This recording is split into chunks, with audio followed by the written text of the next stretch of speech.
Отандық фильмдердің қатары тағы бір комедиямен толықты. Күні кеше Алматыда «Бизнес ПО-КАЗАХСКИ в Корее» атты кинотуындының тұсауы кесілді. Встречайте, новый член нашей команды RGN-19. Соңғы 4 жылда кино саласында өзіндік туындыларымен жақсы танылып жүрген белгілі әзілкеш актер Нұрлан Қоянбаев жыл сайынғы дәстүр бойынша желтоқсанның аяғында жаңа фильмін көрерменге сұнып келеді. Бұл жолғы кинотуынды 2016 жылы алғаш түсірілген «Бизнес ПО-КАЗАХСКИ» фильмінің кезекті жалғасы.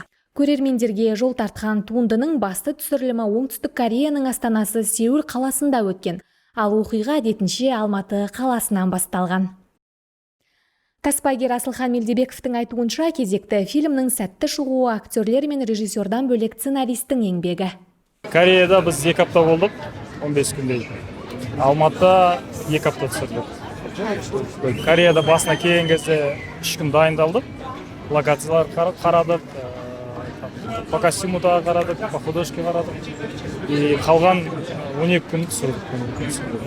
Енді түсірілім сәттері жақсы болды ол жақта да. Ол жақта біздің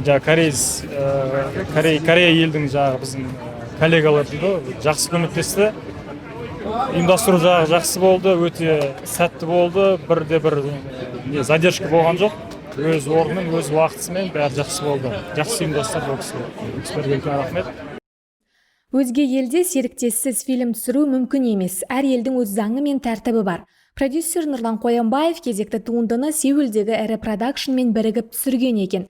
Бюджет шығыны 400 мың ақш долларын құрапты. Ал актерлер құрамы өзгермеген. Гүлнар Жоланова мен Дариға Бадықова көрермендерге жаңа қырынан танылды. Тіпті фильмнің сценарийі бойынша актрисаларға жасанды ерін жасатуға тура келген. Көрдіңіз ба ерінді? Ерін қиын болды. Москвадан арнайы заказ берілістеп, арнайы солай клейледі. Онымен не тамақ іше алмайсың, не су іше алмайсың. Шығып кетеді, одан кейін терлеуге болмайды, кондиционердің астында отырасың. Сондай қиын нәрселер болды.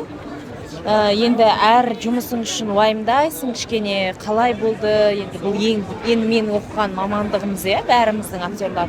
Сол себептен кішкене қалай жетті халыққа, жетеді, қалай халыққа деген нәрсе қатты мені толғандырып отырды. Ерінмен өте қиын болды съемка. Жаңағы көп нәрселер енді ол бұлай қатты білінбеу, ол процесте халық көп жер нелерде съемкалар қиын болды негізінде. Фильмнің желісі бойынша отбасылық қонақ үйде халықаралық конференция сәтті өтуі тиіс. Бас кейіпкер Жомарт келген қонақтарға жаңа техниканы, яғни роботты таныстырмақшы. Алайда қонақ үй қызметкері Бақдәулет аңдаусызда бағалы құрылғыны сындырып алады. Роботты қайта қалпына келтіру мақсатында басты кейіпкерлер оңтүстік Кореяға аттанады. Шетелде күтпеген қиындықтарға кездеседі. Көпшілікті күлкіге бөлеген фильм көрермендердің көңілінен шықты ма? Өте қатты күлдім, кішкене ұялдым, келесі жолы өзім жалғыз келіп айғайлап күлсем ба деген ойым бар. Өйткені қасында таныс әншілер, актерлар отырғаннан кейін ұялдым, кішкене эмоциям шығара алмаймын. Бірақ негізі керемет болды, маған қатты ұнады. Енді әрдайым біз мықты болған өте қиын ғой, мықтының мықтысы болған. Біздің Нұрлан Қоянбаев ағамыз мықты болғаннан кейін осы алдыңғы кинодан одан күшті жасау керек қой, халықты қызықтыру үшін. Сол үшін осы кино мықты болды деп айта аламын. Керемет. 1 балдан 10 балға бағалап жүрсеңіз? 10 бал беремін.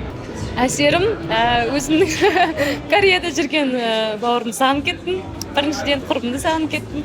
Ал былай барынша кино өте жақсы түсірген, өте тамаша түсірген, әсерлі, әдемі көріністер бар арасында деген сияқты ғой. Оның үстінде жаңағы шетелге баяғыда бір 30-40-50 жыл бұрынғы кетіп қалған өзіміздің қандастарымыз оны да келтірген өте әсерлі кино.